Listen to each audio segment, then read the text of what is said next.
बोलिए श्री राधा वल्लभ सरकार की जय। सद्गुरुदेव भगवान की जय।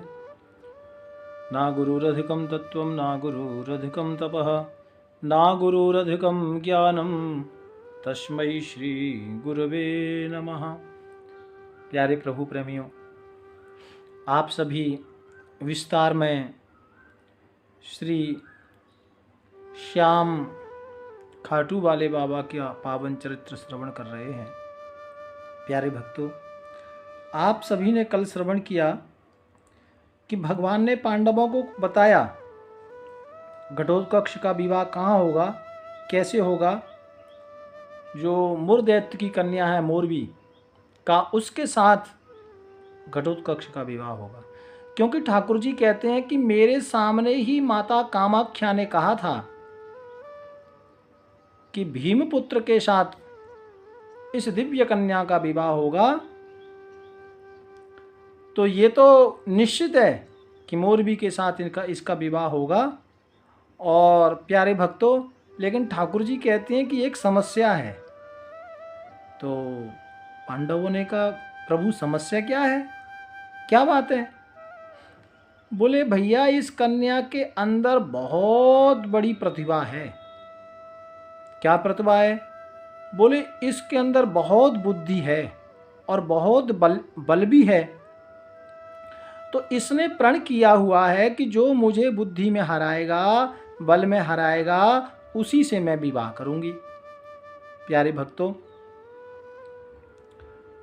अब तो सब असमंजस में पड़ गए, क्योंकि बल में तो किसी को कोई शंका नहीं थी। घटोत्कच तो बहुत बड़े बलवान थे भक्तों, तो बल के अंदर तो कोई समस्या नहीं थी, कोई शंका नहीं थी। और अब उनको लगा कि कोई दिक्कत ना हो जाए, फिर तो ये कन्या कैसे आएगी। प्यारे भक्तों, ठाकुर जी ने कहा कि आप निश्चिंत हो जाइए, किसी तरह की कोई आप चिंता ना करें। और भक्तों, इधर भी कन्या के पास बहुत राजकुमार आए विवाह करने के लिए, लेकिन वो शर्त में सब हार जाते। क्यों? ना तो कोई बुद्धि में जीत सकता था और ना ही कोई बल में, क्योंकि माता रानी की साक्षात कृपा थी भक्तों ये मोरवी के पास। प्यारे प्रभु प्रेमियों, बड़े बड़े राजकुमार यहाँ आते और युद्ध में सब मार गिराए जाते, सबको मार दिया जाता। तो युधिष्ठिर जी कहते हैं ठाकुर जी से, कन्हैया से, कि अब तो देखना पड़ेगा, हमारा तो अकेला ही एक पुत्र है, क्योंकि अभी तो पांचों पांडवों का एक ही पुत्र है ना। तो युधिष्ठिर जी कहने लगे, भैया एक ही पुत्र है, देखना पड़ेगा, और वो भी पांचों के बीच में अकेला है, घटोत्कच। ठाकुर जी ने कहा, भैया शंका ना करें, अपना पुत्र बहुत बलशाली है, और फिर ये तो महामाया की इच्छा है, माता रानी की स्वयं इच्छा है। माता रानी ने वर दिया है, और माता रानी ने वर दिया है तो फिर ये काम बिगड़ेगा कैसे? पांचों पांडवों ने कहा, ठीक है ठाकुर जी, आपकी बात ठीक है। प्यारे भक्तों, घटोत्कच को आज्ञा दी है कि जाओ, जाकर कन्या का वरण करके लाओ पुत्र। और सबके चरणों में प्रणाम किया है, चलने लगा, सबने आशीर्वाद दिया है भक्तों। लेकिन जब घटोत्कच चलने लगा तो ठाकुर जी ने कहा, भैया रुको। और भगवान श्री कृष्ण कहते हैं, देखो वो बहुत बड़ी विद्वान है।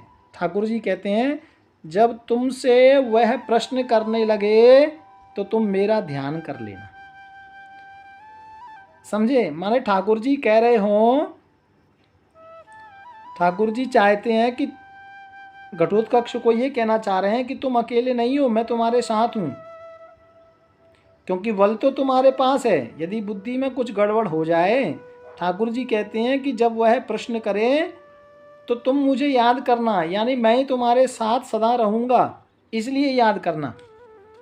प्यारे भक्तों, आपने देखा होगा, हम कोई भी शुभ कार्य करते हैं ना, शादी हो, विवाह हो, या कोई भी शुभ काम करते हैं ना, तो मंगलाचरण करते हैं। और कोई वक्ता भी कोई पहले बैठता है, कथा करते हैं, सत्संग करते हैं, तो मंगलाचरण करते हैं।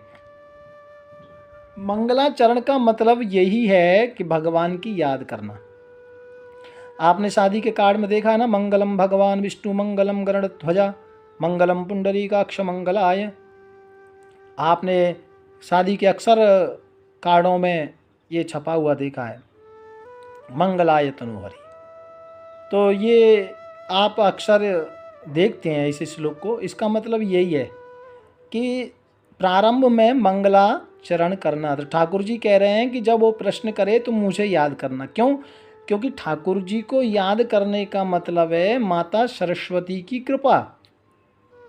यहाँ एक बात निकल के आती है, बहुत अच्छी शिक्षा हम सबको मिल रही है कि आप कोई भी कार्य करें तो भगवान की याद करके आरंभ करो।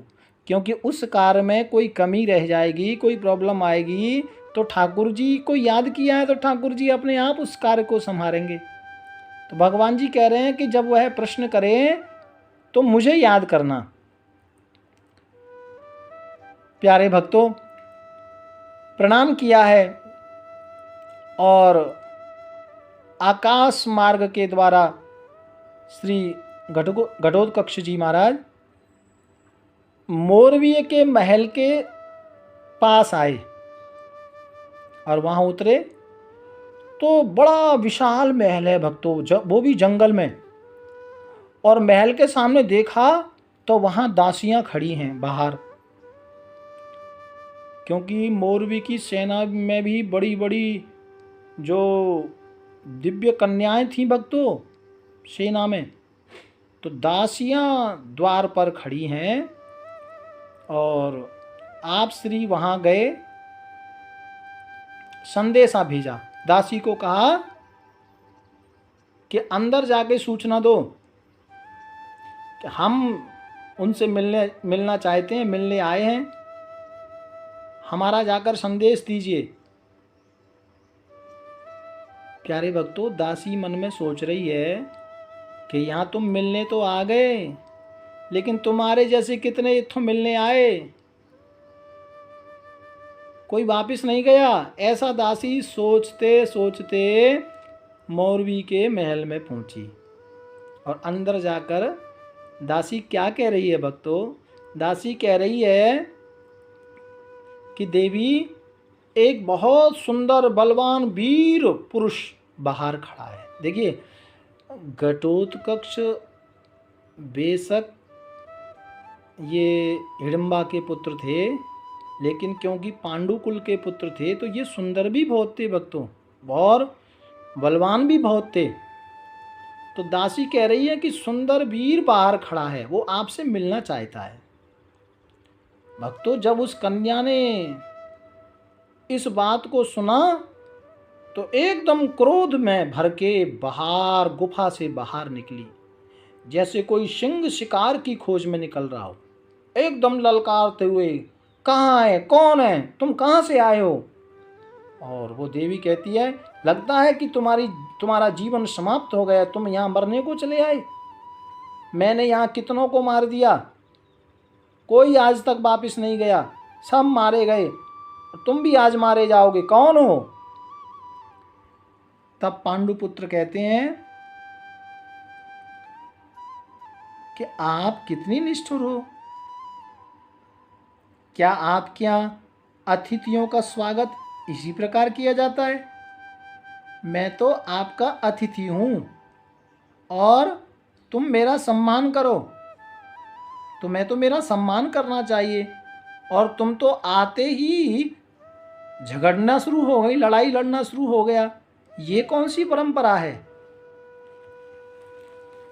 प्यारे भक्तों, संत कहते हैं कि मोरवी क्रोध तो कर रही थीं, लेकिन जब घटोत्कच का रूप देखा ना तो भक्तों उस पर मोहित भी हो गई थीं और कहा कि तुम इधर आए हो मुझे पाने की लालसा में,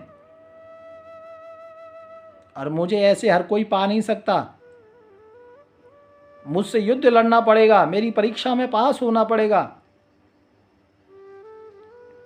तो पहले बुद्धि की परीक्षा मुझे दो। अब घटोत्कच जी खड़े हैं तो मोरवी कहती हैं कि मुझसे ऐसी कोई बात पूछो जिसका मैं उत्तर नहीं दे पाऊं। तब भीमपुत्र ने भगवान कन्हैया को याद किया, क्योंकि याद आ गई ना कि ठाकुर जी ने कहा था कि जब प्रश्न पूछे तो मैनू याद कर लेना। याद कर लेना का मतलब कृष्णम वंदे जगत गुरु, भगवान श्री कृष्ण तो जगत के गुरु हैं ना भक्तों। तो ठाकुर जी को गुरु रूप में जब याद किया गया तो कहते हैं माँ सरस्वती की कृपा होने लगी, क्योंकि जहाँ पर कृपा राम की होई ता पर कृपा करहि सब कोई। तो जैसे ही ठाकुर जी को याद किया माँ सरस्वती की कृपा होने लगी।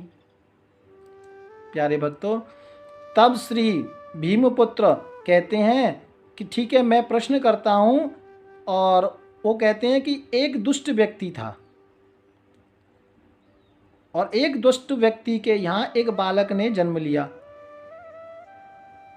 एक पुत्र ने जन्म लिया। कुछ समय बाद वो व्यक्ति मारा गया, उसका जीवन समाप्त हो गया। लेकिन जैसा दुष्ट व्यक्ति था बेटा भी वैसा ही उसका बना, ज़्यादा नहीं तो थोड़ा थोड़ा, जैसा पिता वैसा पुत्र। तो उस पुत्र का विवाह हुआ और उसकी पत्नी के द्वारा एक कन्या का जन्म हुआ। ध्यान से सुनना भक्तों। लेकिन उसकी पत्नी प्रसव पीड़ा में अपने प्राण त्याग गई तो उसके यहाँ एक कन्या ने जन्म लिया। तो उस दुष्ट व्यक्ति ने कन्या का पालन किया और कन्या का पालन पोषण करने के बाद जब कन्या बड़ी हो गई तो उस व्यक्ति ने, उस गधा व्यक्ति ने कहा उस कन्या को कि तू मेरी पुत्री नहीं है, तुझे तो मैंने पड़ोस में से लिया था और तेरा केवल मैंने पालन किया है, तुझे बड़ा किया है। मैंने तो तेरा पालन इसलिए किया, इसलिए तेरी रक्षा की, क्योंकि जब तू युवती हो जाएगी, बड़ी हो जाएगी तो तेरे साथ विवाह करूँगा। ऐसा वो दुष्ट व्यक्ति कहता है। तो कन्या क्या करती, कन्या को लगा ये बात ठीक है, क्योंकि बचपन से सब इनको पता है। तो कन्या ने स्वीकार कर लिया, उसे अपना पति मान लिया, विवाह कर लिया, वरण कर लिया। तो भीमपुत्र कहते हैं घटोत्कच जी मोरवी से कि उसके यहाँ भी एक पुत्री हुई। अब बताओ उस पुत्री का संबंध क्या हुआ उस व्यक्ति से? वो दोहत्री लगी या बेटी लगी या रिश्ते में वो कौन लगी, ये मेरा प्रश्न है।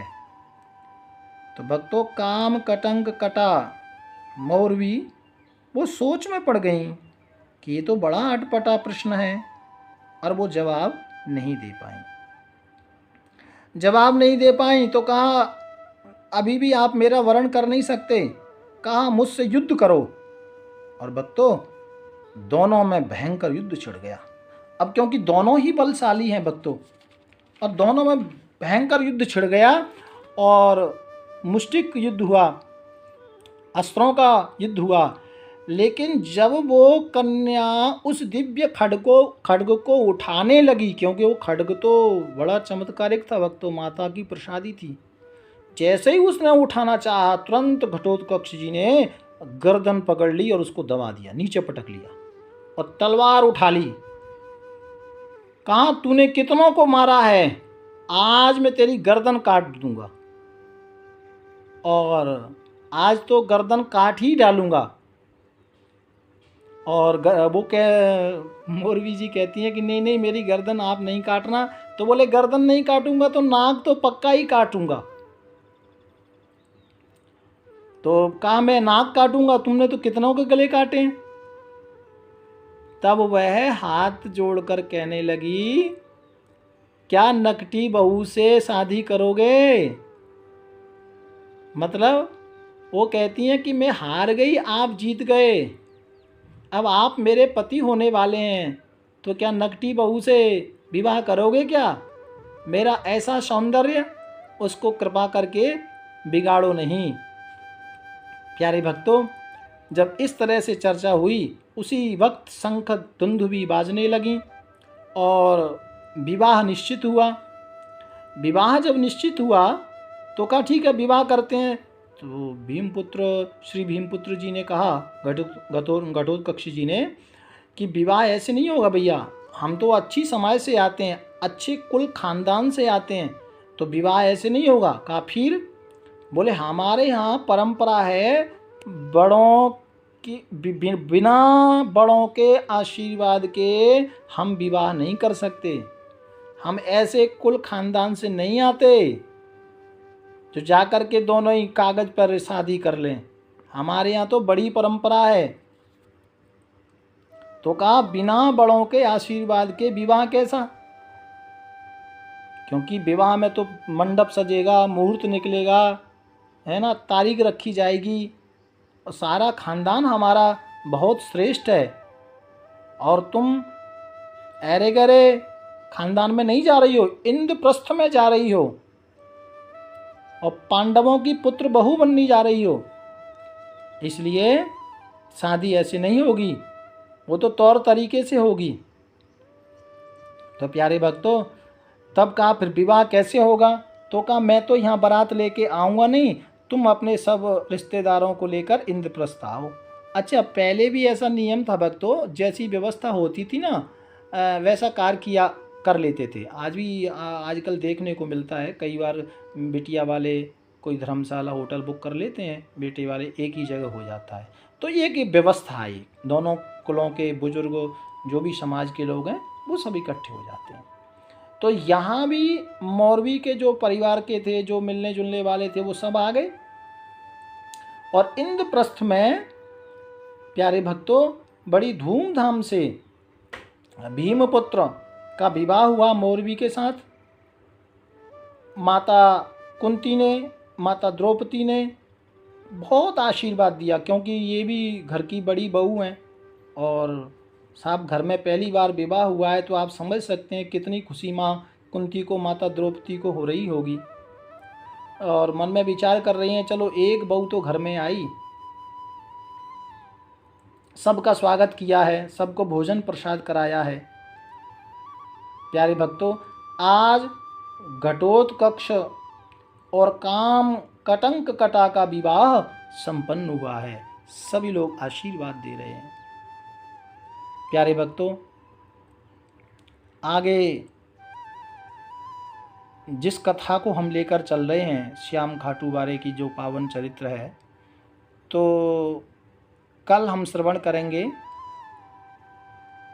कि भगवान खाटू नरेश का जन्म किस तरह से हुआ, वो कथा हम कल श्रवण करेंगे। भाव प्यार से राधे राधे राधे राधे।